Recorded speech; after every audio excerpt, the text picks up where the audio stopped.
Steph. Hey, Hannah. Welcome back to another episode of Bariatric Banter Podcast. Here we go. We're still here. What is it? 15? Is this 15? 15. This is 15. Yep. Nice. I know. Look I at know. us. 15,000 downloads. Like, look at us go. Look at this little podcast that could. I love it. I do too. I have big hopes that one day we'll be laughing about, getting 1,000 downloads in a week instead of 15 episodes. But Right? that's 3 months for us, like give or take. That's not bad. Yeah. Yeah. I'm more than happy with Oh, how I'm it's going. ecstatic. Yeah. If it doesn't go anywhere Yeah. from here, I couldn't even care because it's just been a blast. And I just like talking with everybody. So it's great. Right? No, I and I also was have talking to a, somebody the other day too, and I said even if it didn't take off, it's just so, like, fun and cathartic and therapeutic just for us to get this stuff off of our yeah, chest and out there and talk about it. yeah. So Cathartic selfishly, was I like it either way. cathartic was the word of the day because I was literally going to say it's cathartic to just talk through It this, talk is. to you. It I feels so literally good. was walking with a friend who lives near here. We walk our dogs together, and she was saying, "Oh, I listen." She listens in Spanish, and I was like, "Oh, I didn't even know Oh, that. wow. I didn't even know we were in Spanish." Like, I wonder what very we sound cool. like in Spanish. I love that. But she yeah, she was reciting parts of episodes. She's like, "Oh, when you started talking about anestetol, like it's really funny. I just talked to my doctor about it." And I was like, "Hmm." And then I listened to your episode and like you guys talked about how it's a supplement you've tried. And I was like, "That's it. Okay. Gonna try it." And I was like, "Okay, we're not medical experts, just gonna throw that out there." Right? But no, she was like, We are not "I doctors. love listening." And I went, "Oh my God, there's people that I would Awesome. never have imagined listening to No, this that's podcast." So amazing. Well, yeah, I wanna know what we sound like in Spanish. I know. It's gonna be great. I wanna know what my accent sounds like and what voice they've Yeah, picked for me. right? That's what I wanna know. And Yeah. do we get, like, Spanish names? I don't even know what a Spanish Hannah would be, but, I like, don't know. I was gonna try, and then I was like, "Let's not get No, canceled on no, episode 15. Let's just no. not do that." So, That's we'll so see what cool. it's like. That's really cool. Very cool, right? So, Yeah, that's kind of where today's topic came from, actually, was something she mentioned. And I said to Steph, "Oh my gosh, I think we should jump on this for today's podcast episode." She kind of said to me, "So you tried everything before surgery, right? And nothing worked. And then you found surgery." And I very quickly was like, "Oh, no, no, I did not try everything." And she was like, "Uh, oh, well, I thought that's why you had surgery." And I was like, "Well, I tried things and they weren't working, but like there was a lot of other reasons that led me to surgery." And I was like, and if I reflect now on what I was like before surgery, I absolutely did not try. I wasn't trying consistently. Because she made a comment like, were you as disciplined back then as you are now?" And I could have spit take in the middle of the street and laughed so hard. I was like, "No, I wasn't. I thought I was, but I was like, no, I was so no." So I messaged Steph and I said, I think we need to talk about us before surgery and what life was yeah, really like before surgery and what led us to surgery. Because there's kind of this misconception that Steph and I must have been these like super athletes, literally trying everything in the world and dieting like crazy, and it just didn't work. And so we turned to surgery. Um, no. We tried. Like, don't get me wrong, there's a reason we picked we surgery, thought but we did. I don't want people to think that they have to try the entire world before surgery, like there's some sort of prerequisite, but also I want people to maybe kinda hear from our reflections now, and it might be a hard truth, but maybe they'll reflect and go, "Oh, I'm doing that right now," because I was in a very big state of denial and lack of oblivious signs back before surgery. Yeah, I think you made a good point when you said the word consistently, because yeah, like, we did try things and we We did. did do diets and we did Sure. exercise, but number 1, was it consistent? Mm-mm. Probably not. Um, and when you made the comment about, like, were we this disciplined back then? No, I thought I went through phases where I was disciplined, Sure. not this discipline. No. Like I went through phases where I busted my butt with a personal trainer. I worked with a nutritionist. I worked with a Mhm. mindset coach. And during those stints, yeah, I busted my butt and I was Of dedicated. course. Could I have given more looking back on it now? In some of those instances, yes. But Yes. if you would have told previous Steph that she'd be getting up every morning at 4:50 to work out, I would No. have exactly I would have spit, like I said, I would have spit my water or whatever all over you and burst out laughing. Like there is no way God's green earth None. that Steph's ever getting up at 4:45 to work out. No. No. I once tried to work out before work back when we had to be in the office for work. One day that's going to date me very much when someone listens to it. And it was miserable, even though I am a morning workout person. I'm not going to lie. I am a roll out of bed, walk the dog, strap my shoes on, go for a run runner, which there's opinions on how bad that is to not fuel before you go, but I tried to work out before work and I just like I'd give up miserably. I also think I started multiple workout plans in the winter because, January, new me, new year. Nobody's going to build and stick a Yeah. workout plan in January. It's cold, it's dark, it's miserable. We all feel like pure shit. Don't start in the middle of Yeah. winter. Um, but it's true. It's exactly what you said. There was no discipline, and I can admit that now. There was sporadic attempts, but the thing is, those sporadic attempts were always, and I'd be curious to hear what you think, Steph, they were always like 0 to 100. There was no in between. It was like, "Oh, okay, now I'm on keto." What the fuck? Like, just full keto out of nowhere, like cold turkey? Or it's like, "Well, now I'm seeing a personal trainer 5 days a week, and it's like I'm training for an Ironman, and we're gonna lift heavy weights and run like crazy and do hill sprints." And I look back on that now and I go, there was no way you were going to stick with any of that because you went from obese to fucking the rock in your mind. Like you thought that this was going to be sustainable. And I look back now and go, whoa, I went too hard too fast every single time. Every time. Yeah. It's funny you say keto because I did the same thing. I was like, "Okay, Why we're gonna did do this. We're keto? gonna go keto." And same thing, full in, like Oh, empty yeah. the fridge, empty the cupboard, go grocery Hmm. shopping full in keto. And it was a mix of, I would say that, like going all into something, thinking that was the way to succeed. Yeah. And then the other part was when I did have somebody to rein me in, like when I did personal training once a week, same thing before work. I Yep. would go to his place, do the workout, go home, get ready, and head to work. And Yeah. same, I love having my workout done in the morning now. I don't like getting up at 4:45, but I love the feeling of having my Being workout done. done. It's off my Hmm. list, and I love the energy it gives me throughout the day So and the much. difference in my morning, yada yada. That's a whole Yeah. nother discussion. However, like I said, it was either I would go all into something, or when I did work with somebody to rein me in, it was disappointment because I had unrealistic expectations. Way I would think unrealistic. that, right, okay, well, if I'm going to work with a trainer, I should be able to do this and lift this and do this and do this and do this. And I should see this movement on the scale and I should lose this much weight. And that's why I always say now, like, if you watch my Instagram stories, I always talk about small, achievable goals and Yes. not 5 of them, 2 of them.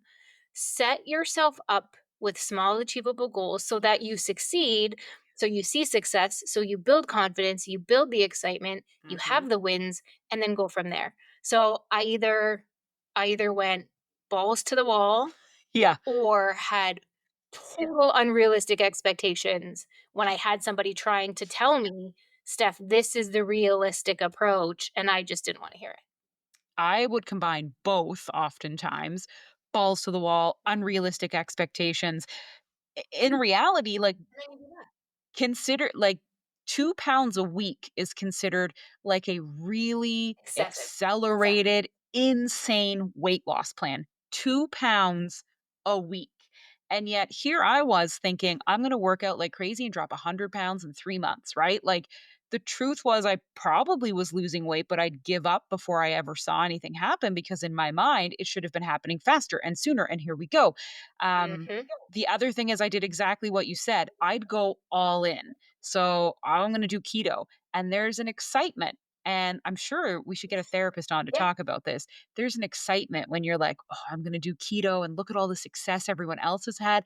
Oh my god, I'm gonna be skinny and this is Mhm. gonna be great." And I know a friend of a friend of a friend who did it and they had great Mhm. success with it. I can't wait. So I'm gonna go buy all these products and that's gonna make me feel All really the good because I things. bought these products. And oh my god, did you know they make keto pizza and keto chicken wings and keto and so I'm gonna buy Yeah, all with these chocolate. things, yeah, that, like, I wasn't buying chocolate bars before, but sure, it's keto, so I'm Now gonna I buy am. Of chocolate bars. So I'm course. gonna buy all these things and, like, 8 different cookbooks and all this meal prep stuff, and I'm so excited.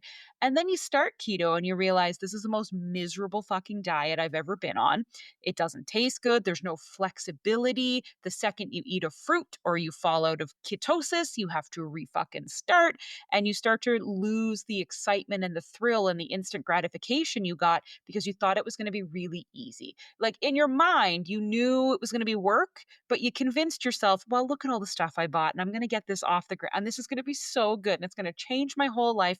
And you are like, front loading major expectations. This would be like if you were dating and you were like, I'm going to get on a dating app and I'm going to have a husband by tomorrow and stuff. I just And chatted then with we him get and married I'm going to right away. marry him and we're moving here and my last name is going to be Smith. You'd be like, whoa. But we do it with diets. Like we immediately go way to the end of the road and assume like I'm going to get that and it's going to be great. Um, and this is why I'd fail. I could do a meal plan and a meal prep or diet for a bit and then it didn't address any of the underlying problems. I didn't think about any of the underlying problems. And so there would be a binge day. There'd be a day I fell off the wagon. I Ugh. wouldn't really know what I was doing because I didn't research in the right ways. So, like, you think you're healthy and you're not counting calories or tracking You're anything. not. And some of the healthiest food is the worst food. And the in the sense that like is a carrot bad for you? No, but what I mean is marketed as No. low fat, healthy, high protein. They're often way off the record with calories. And a great example is one of Yeah. the things I thought would help me lose weight was the meal box services. I'm about to call some people out. So, Hello Fresh, Make Good Food, Chef's Plate, things like that. They'll never sponsor us, Steph, so just buckle up. I thought, well, this No, is how it's you get fine. healthy because We're good. everybody said, "Oh, Hannah, it's like pre-made. It's really good for you." And I went, "It's pre-made. It's It's portioned. everything This is you need. You don't have to awesome. think about it. No, this is so great." So I bought them and I just thought because they were Yeah. there, they must have all been We did healthy. And it I too. I spent probably 3 months eating this stuff. And then one day I kind of was like, I need to look at the macros a little closer, maybe, just I want to check something. Cause I had just kind of started Yeah. to learn about macros more than just calories. And I looked at these things and I could Yeah. have died. Like the serving size, Well, some of the calories were 1,200 calories a serving, and I sometimes would eat both servings, and you like probably weren't eating a survey. but it's not a big Yeah. serving. The serving is, like, Yeah. this big for those meal delivery services, so you would definitely be eating 2, and I was like, "I'm eating 900 Oh, yeah. calories in 1 fucking meal a day?" And Yep. at that point, I One went, sitting. "Oh, never again. Never again." So I'm not blaming others No. because And the we other will thing get with to yeah. accountability in a minute, but you go for Oh, it.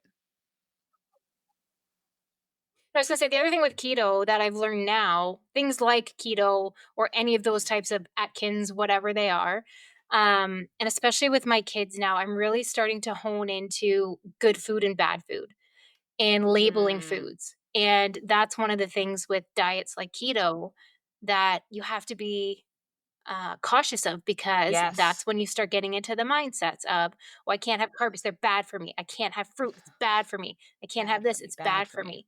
And that really messes with you Mhm. and it messes with your mindset. It leads to things like binging because a lot of us are those people where if you tell me I can't have something, you damn well bet I'm going to go have it.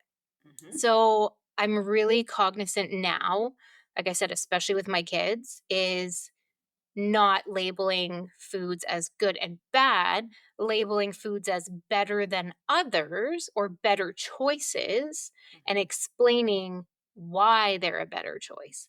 But I'm Okay. really I'm really not a fan anymore of the diets that say one food is bad for you than the other. I don't like that mindset, and I think it sets you up for problems down the road. It Personal does, opinion. and there was a great Instagram that said, she was a binge eater or something like that, and the dietitian made her go out and buy her binge food and keep her binge food in the house, and a lot of people were like, Yeah. "This is stupid, fire her." And she said, "I actually love it because her whole goal is I will eventually eat so much of this, I'll be sick of it, and it will no longer be a novelty." And that was a huge turning point for me when I Mhm. realized I have novelty foods, that are too easily accessible that because I think of them as bad and shouldn't have or as a reward, I Yeah, will overeat them. and you want them. Mhm. Versus Yeah, just making better choices that yeah. I'm No, always it gonna crave a sweet treat. I'm always gonna yeah, crave popcorn or stuff. So don't buy chips, buy popcorn. You yeah, need a sweet treat. Why don't you get like actually yeah. wagon wheels are pretty low calorie and they are graham cracker marshmallow and chocolate. So I now I keep alternatives that I never Or you would have them allow in the once house a month before. instead of every day. Yes. Right? Yep. You still have them, you just don't have them as often, and that's why I try to tell my Yeah. kids, I'm like, "It's guys, it's not that you can't have this, but this is what the sugar does to your body, or this is how your body" explain to them, "When you Oh, put this in your body, this is how okay. your body reacts, and this is what you do." And so, if you wanna have that ice cream, okay, that's fine, but just know your body is taking the sugar, it's doing this, it's turning it into this, and then explain in tandem with that how moving your body is key to helping your body process that stuff and just explain it to them. Like, be honest. Yeah. And we'll tell them that, no, it's not the best choice. I know you want it. So maybe we'll have it today, but then we're not going to have it for a while. Yeah. Right. I don't, I don't want to put that label on everything moving forward because I know it was, that's how I looked at food through Mhm. most of my life. And then, like you said, it becomes those items when, oh, that's so bad for me. I'm going to go get it. And you're going to have five of them. Mhm. Because that's just how our brain works, right? It So, is. I'm very big believer of all things in moderation and just teach the kids, teach people, because there's so many people out there who don't understand There good is. and bad, better choices. Um, just teach people about it. Do Yeah, your I research. do You want the ice cream, have the ice gelato. cream, but have a little bit and have it E once a month. exactly. I do gelato once a month. It is literally my treat, and I don't care. I'm like, once a month gelato isn't gonna break the bank. Um, Yeah. so yeah, I like No, this but I idea think of that's not what good got us versus into a bad. lot of our issues. Yeah, and for me, like, I know that's why I did a lot of this, right? Because I would do the keto, and then I would binge on this stuff, and then I would do the Weight Watchers or whatever, and then I would binge on this stuff, and it's this continual up and down and up and down and up and down. Mhm. Yeah. So, when it comes to food, that kind of explains where we were at before surgery. Um, diets weren't working. Everybody knows diets don't work. They weren't long term. They weren't something you were going to be able to stay They're with like a cheap little forever. packet. No, and they don't take into account real life, eating out with friends, going on a vacation, having a bad week, budgets, meal Yeah, prepping, feeding children. just They're being never going to busy. work. Yeah, Yeah. So, yeah. yeah, I tried No, dieting. I tried and eating better. just And not it, having a healthy relationship with food. yeah, that was the big thing. I would still binge.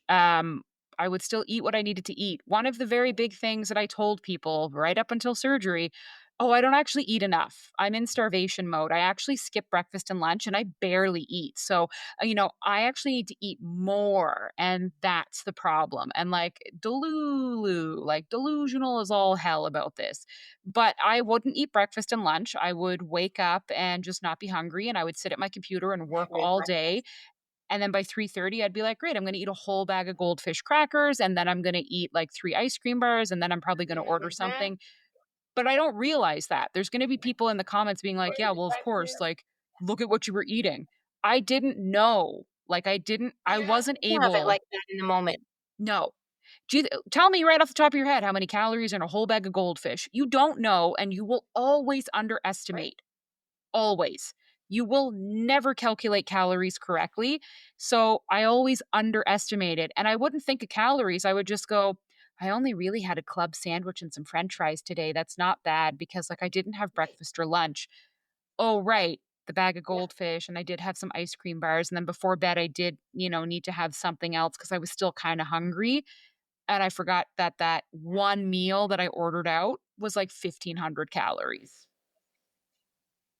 Right. But So a lot of the eating is mindless eating too when you're in that state, right? So, like, when Mhm. you talk about a bag of goldfish, you typically, and I think this is why too, like, our program has said when you're eating to, like, sit at the table, not sit in front of the TV, to not have anything else going on, because a lot of Yes. the times we're sitting on the couch watching TV, we're working, we're doing whatever.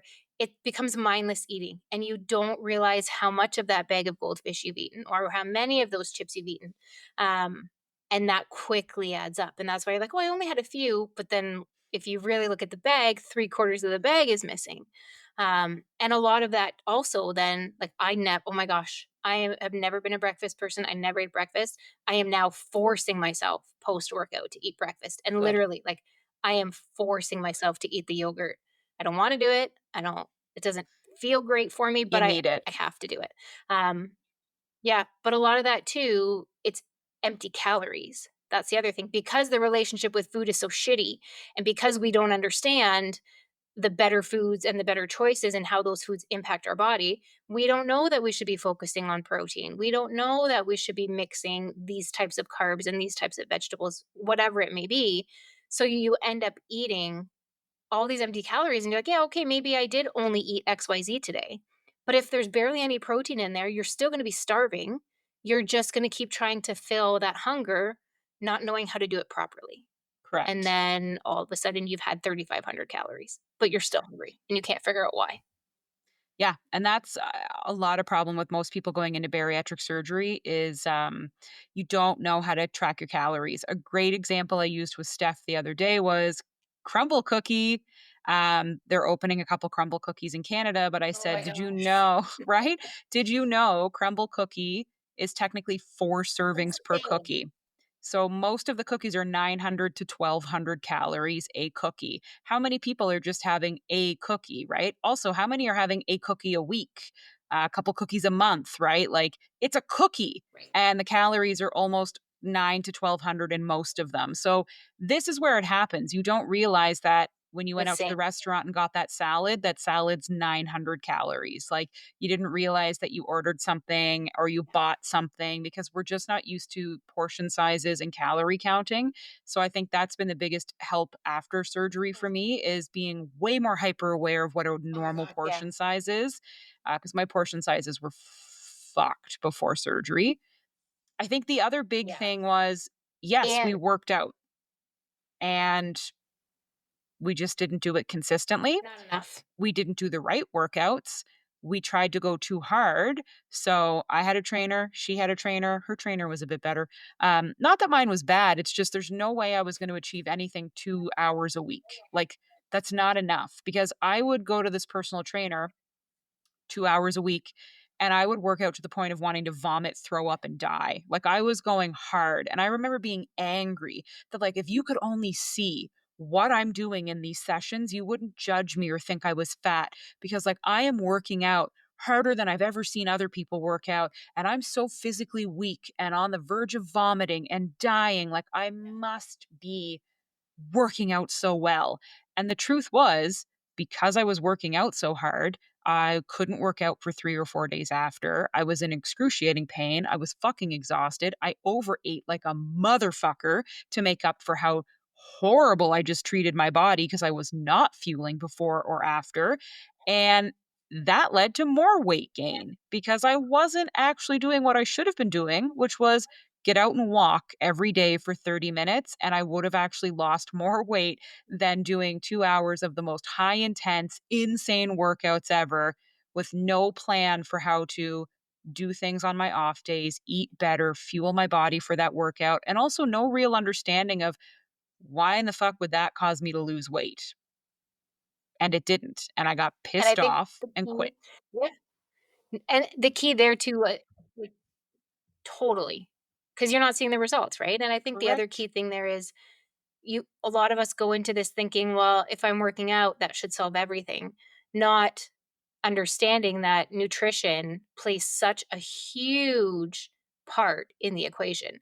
Mhm. Exercise is just a small part of it. It's much more nutrition than it is exercise.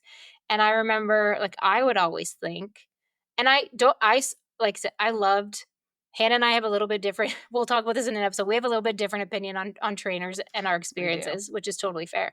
I had great success with my trainer. I loved Mhm. my trainer.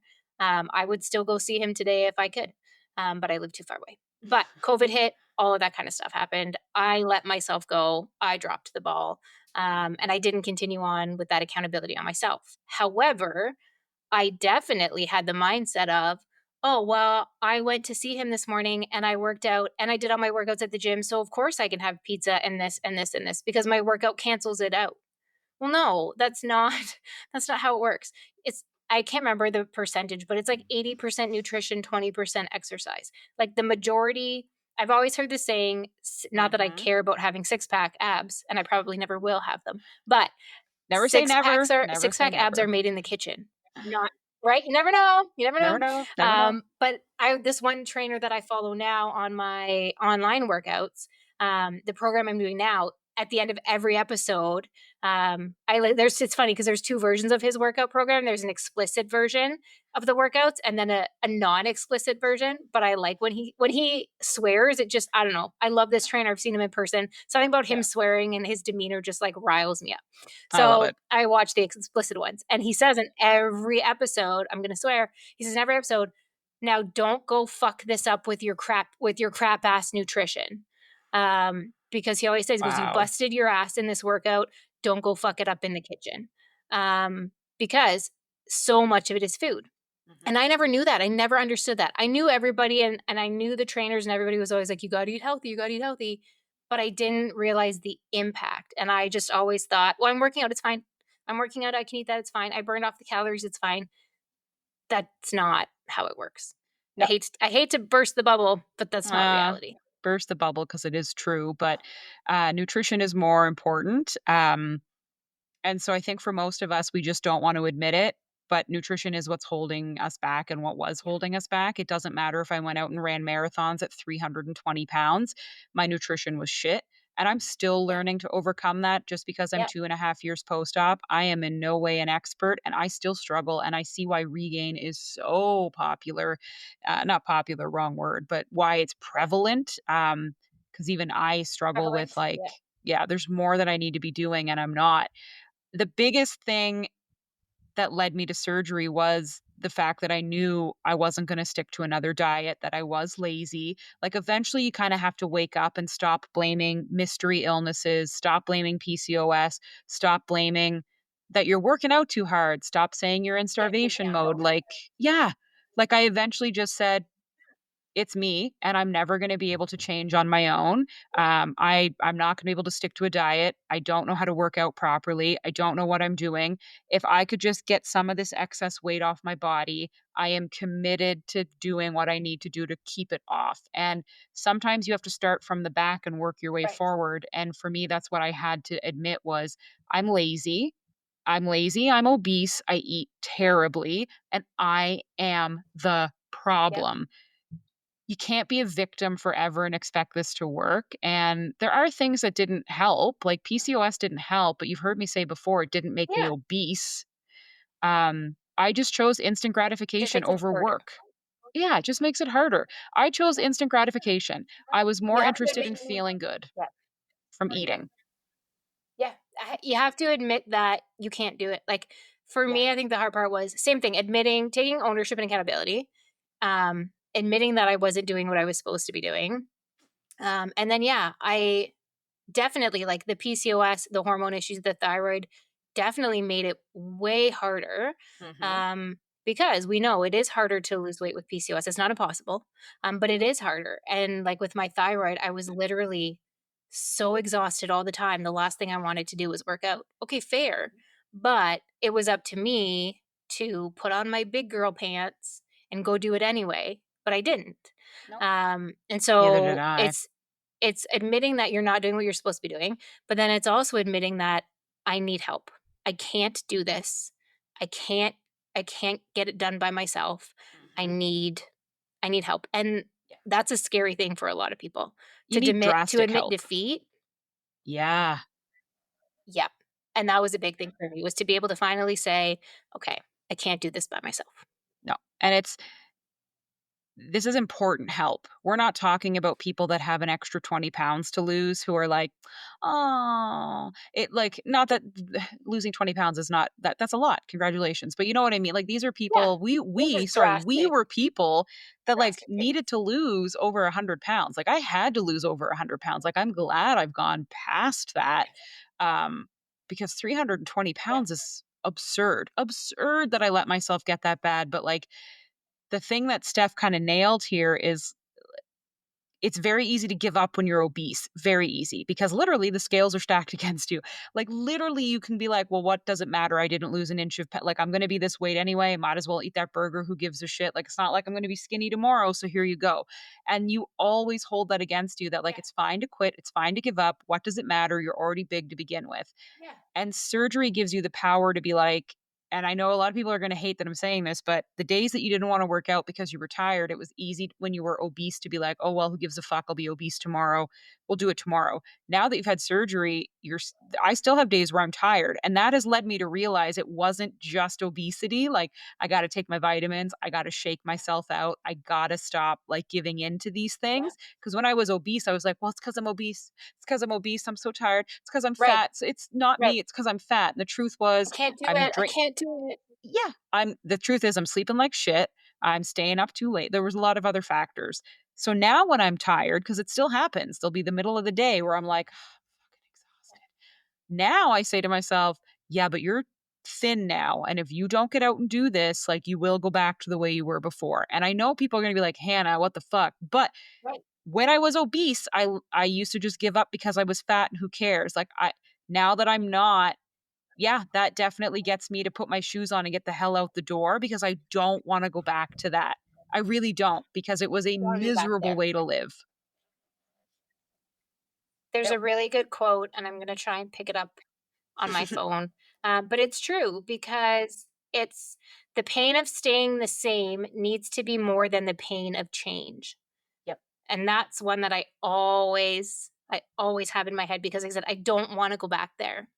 I don't wanna go back to that constant pain and tiredness and soreness because now my tiredness and my pain and my soreness come from good things. They come from getting up at 4:45 and busting my butt and working out and getting my walks in and moving more and doing things and being more active Mhm. versus I'm tired, I'm sore, and I'm in pain because my body is carrying over 300 pounds every day Yeah.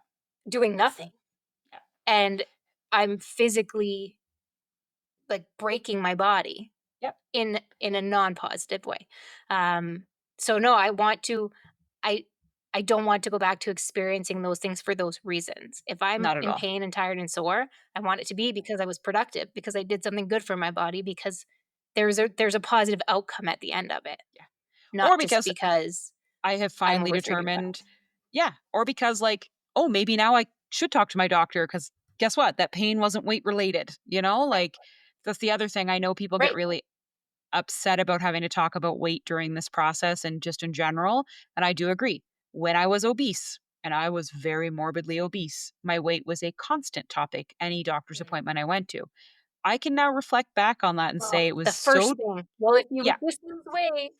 but I can definitely admit and be the bigger person, no pun intended, to say it was very childish of me to get upset about that and to think that that had anything to do with They're fat not wrong. phobia or like, which is just absurd.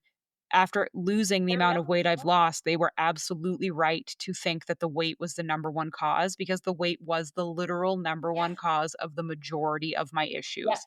My blood pressure, my cholesterol, the There's numbness in yeah, my leg, yeah, the back sciatica, like all weight related. yeah.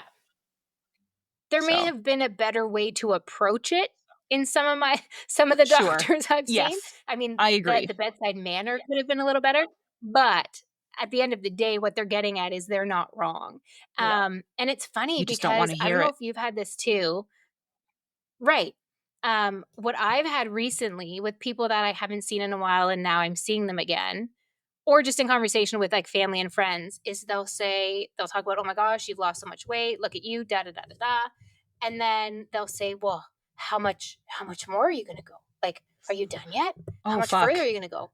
And I was like, okay, before, when I was over 300 pounds, it was always, oh my gosh, you need to lose weight. Oh my gosh, your health. Oh my gosh, we're worried about you. Oh my gosh, this. And then when you start to lose weight, now they're like, oh my gosh, you're losing weight? Are you losing too much? Are you done? Are you gonna Oh, stop? boy.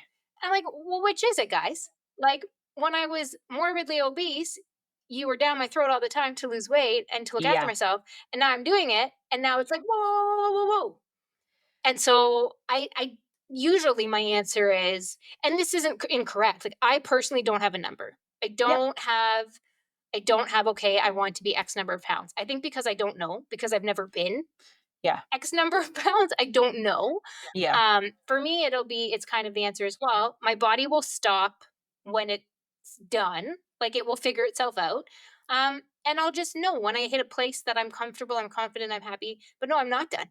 And it just makes me laugh every time this comes up now with people. And just the shock of, wow, how much more? Well, like there's just no pleasing people, it seems There is sometimes not. on either end of the spectrum. It's very No, interesting. I think a lot of it too comes from, we talked about it in an episode before, the notion of, "Oh, you can't get better than me. You can't be thinner than me. You have to remain the fat friend forever." So, because there are times I've mentioned to people, I still have about 15 more pounds to lose, and the response I get is, "Oh my god, no.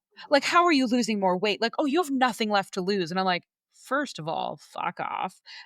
Second of all, yeah, I have a Let me goal show that, you. yeah, I have a goal that I am aiming for, and if I wanna aim for it, I'm gonna aim for it." But I do think some of it comes from, like, if they continue to keep losing weight, then I need to reflect on my own lifestyle. And like, I think we said it before, guilt through association. They feel like we're shaming them or guilting them, and we're not. But like, yeah, when you're obese, it's just your health, your health, your health. And now that you're skinny, it's still somehow your health, and you're not making the right choices, and you're not eating enough, or you should eat more, or you're running too much, and that's going to Yeah, kill you. And it's like, I run yeah. 3 days a week. How is Your that going to workouts kill look me? so expensive.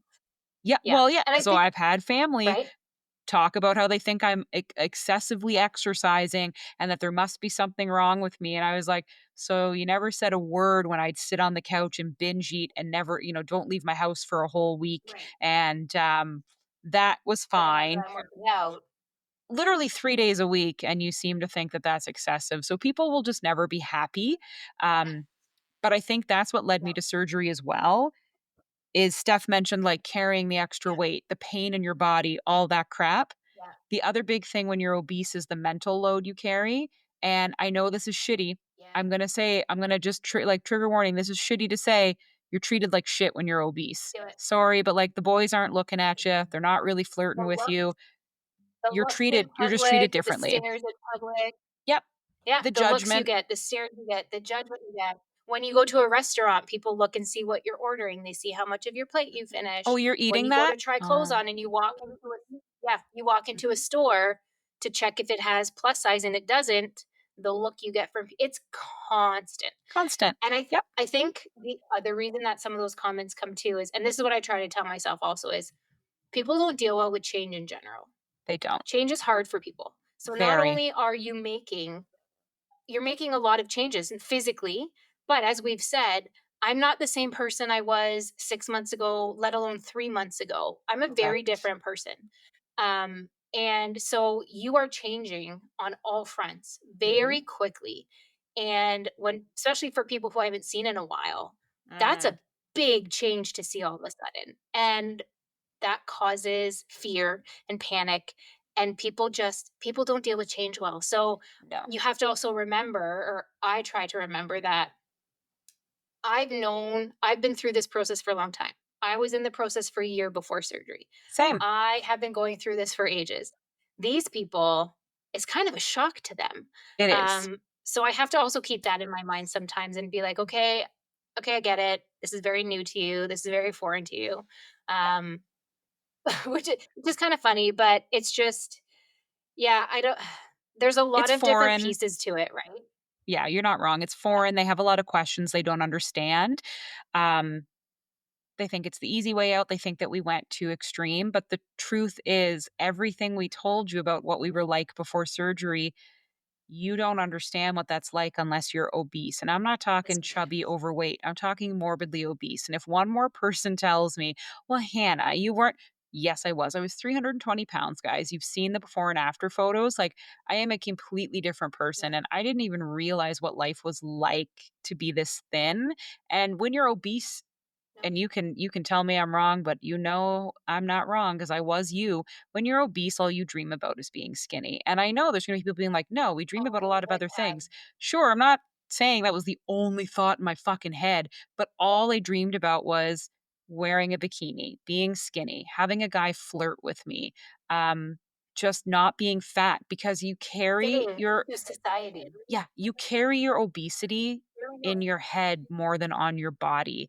And the world is not designed for us. And I'm not looking for sympathy and pity because truthfully, I knew I was No, me unhealthy. I too. knew that this was not the lifestyle I should have had. I didn't expect society to conform and all of a sudden start loving me because the truth was Mhm. I did not love I did myself. this to myself. Yes, I didn't love myself at all, and I didn't. I fucking hated how I looked. I wouldn't look in mirrors. I didn't wanna I was miserable. My mom said, remember this vividly. Now this is a argument my mom and I are gonna have to have out one day, but she was like, "You were such a bitch when you were fat." And I was like, "What in the fuck?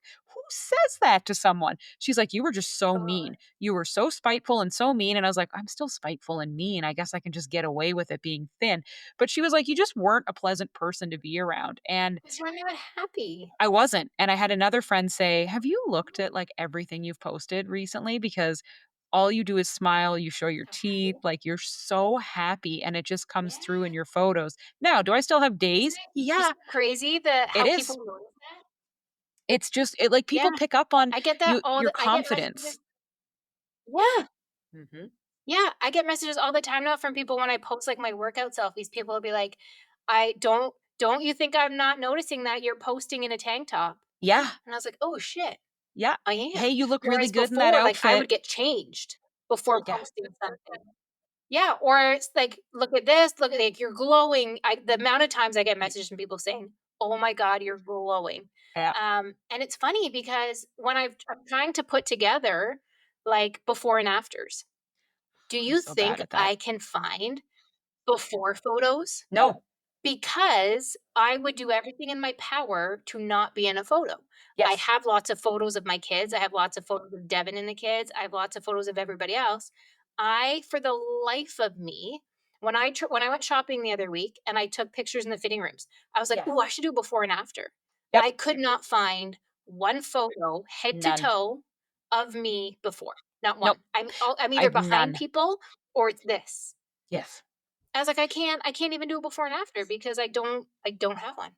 I'm trying to do more because, like, Yeah. mentally, it really helps me realize, like, when we talk body dysmorphia in That's a why, couple weeks, yeah, like, to I see it. need the photos to tell me, Yeah, like, I'm doing good, and I know that's fucked up, but I need them.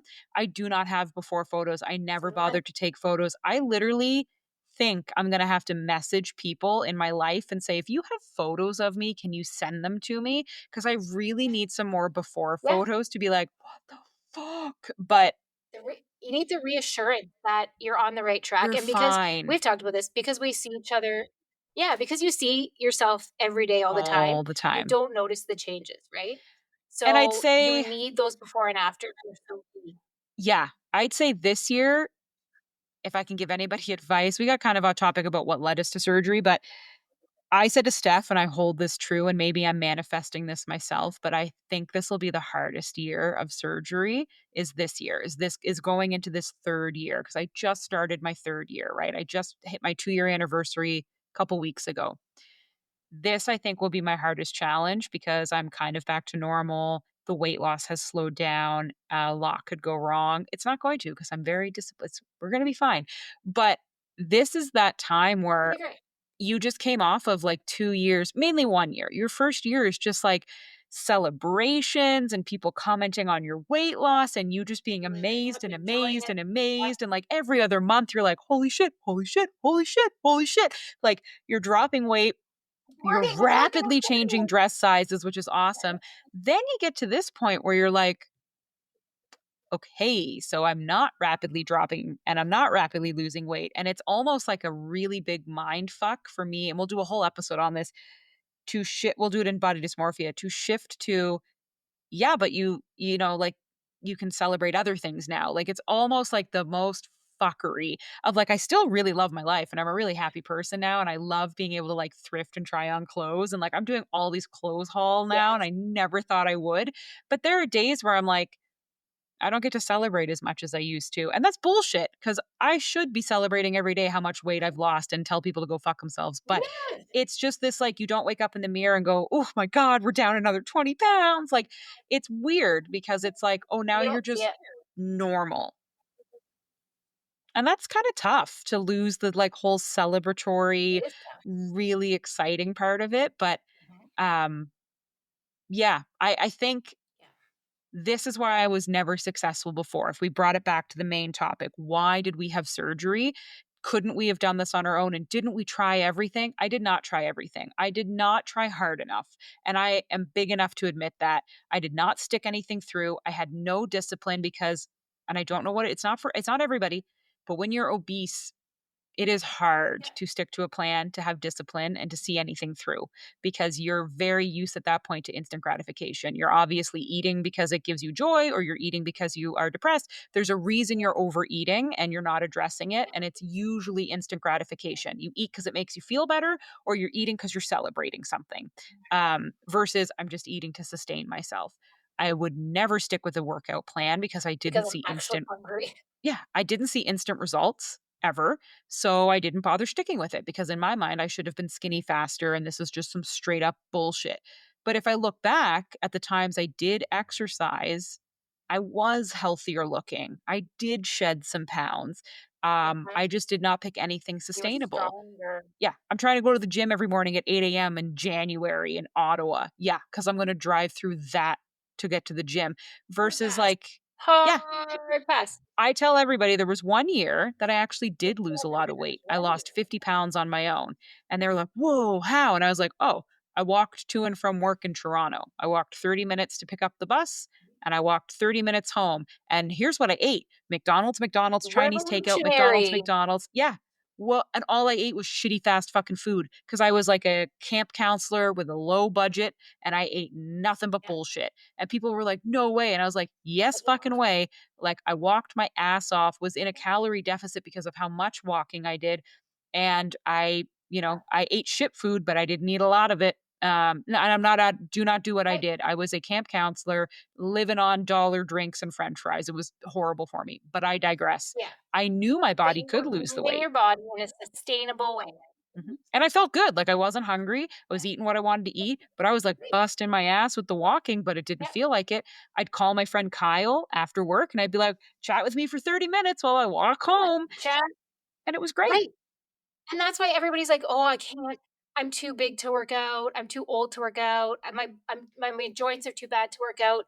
I get it. Everybody has it in their mind, and I think again, like to tie it back, I was the same. Yeah. Everybody has it in their mind that again, you got to go balls to the wall and it's got to be this insane, intense, hardcore dieting, working out, or you're 7 not going to days see a success. week. We make Yeah. it so overcomplicated. Yeah. Yeah, we overcomplicate it. We set Walk. unrealistic standards and unrealistic goals for ourselves, and it's not necessary. Like, tone it Mm-mm. back. Yep. Start small. If all you can do is walk for 5 minutes, then walk for 5 minutes because it's 5 minutes more than you would have moved if you would have sat your ass on the couch.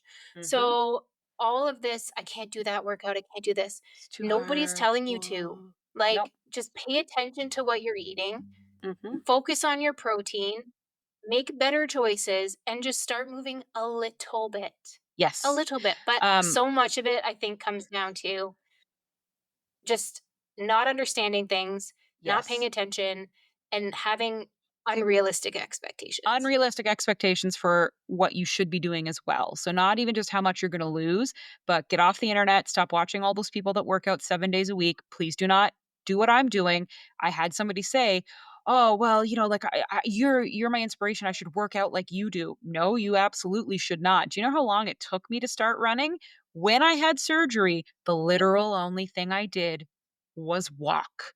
Walk, walk, walk, walk, walk, walk, walk. Now, Yeah. Strength training probably should have been Yep. thrown in there just for like so my muscles didn't waste away as much, not because I think you need to be working out 18 different times a week, but walk. And Steph's right, start small, but eventually you have to scale up. You cannot walk for 10 minutes a day and go, well, Steph and You gotta Hannah said I'd challenge lose yourself. weight and I'm No. not losing weight. No, start small, but your goal needs to eventually to be getting to 40 minutes roughly.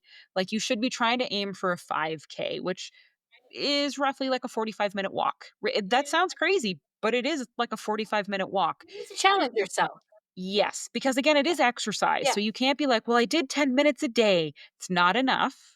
So start small, but eventually you need to get yourself to a good spot and then just walk. And walking is something you can do in the rain, in the snow, with bad hips, with bad joints, with sore like you can go Get to a walking places that it pad. works. Get a walking pad for home. Go to an indoor walking track. If you have a dog, you're probably already hitting your goals. If you need to use a walker, use a walker. If you need to bring some hiking poles, bring some hiking poles. We're not saying you need to hike Everest or run, walk. And I did not wake up and run right after surgery. It was not until a year after surgery, and it was well past a year. It was a year and a half that I said, I'm going to slowly start training to run. And that was my personal decision. And I still hold true. You probably won't lose weight running, so make sure you don't do it right away because the hunger that comes with it and the need to fuel your body properly with carbs and sugar, you need somebody to help you figure that out, or you're literally going to do a Michael Scott and eat some fucking carbonara and try to run a 5K. You have to talk to someone who can teach you, like, how many carbs are appropriate, how to fuel after your run, Ins and the outs. hunger that Yeah. comes from running could derail you if you don't have proper control. So walk. Walking never Yes. spiked my blood sugar. It never spiked my hunger. I could go at Yep. my own Yep. pace. I could stop and breathe and take a rest. You also don't have to do the whole like stop, Yep. pause, tie your shoes, sit down, look at the sky. Yeah. But don't Take a emulate breather. other people. Do not go all Yeah. in. Wait until you've lost some substantial weight to try harder things like CrossFit or running or cycling. Just because you see other people do it doesn't mean that your body's gonna look like theirs either. There's a lot of people I used to be like, "Well, they spin and I want a body like that, so I should spin." And the exhaustion and the pain and the fatigue on my body doing spin when I was fat was Yeah. horrible. So, Oh slow, my gosh. No. slow, go Yeah. slow. The other big thing It's a is, like, marathon, guys. It's not a race. it's yeah. Weight training's important, but when we say weight training, we mean get some weights, lift some weights. When you feel good about that, try a slightly higher weight. I don't mean go to the HIIT class or the Yeah. TRX class or the body pump or the CrossFit. Like what ends up happening is injury, overexertion, you aren't fueling enough. Like are they fun? Sure, but are they going to cause You're not massive weight curling 40 loss? pounds off to that guy. No. So go slow, have a realistic goal.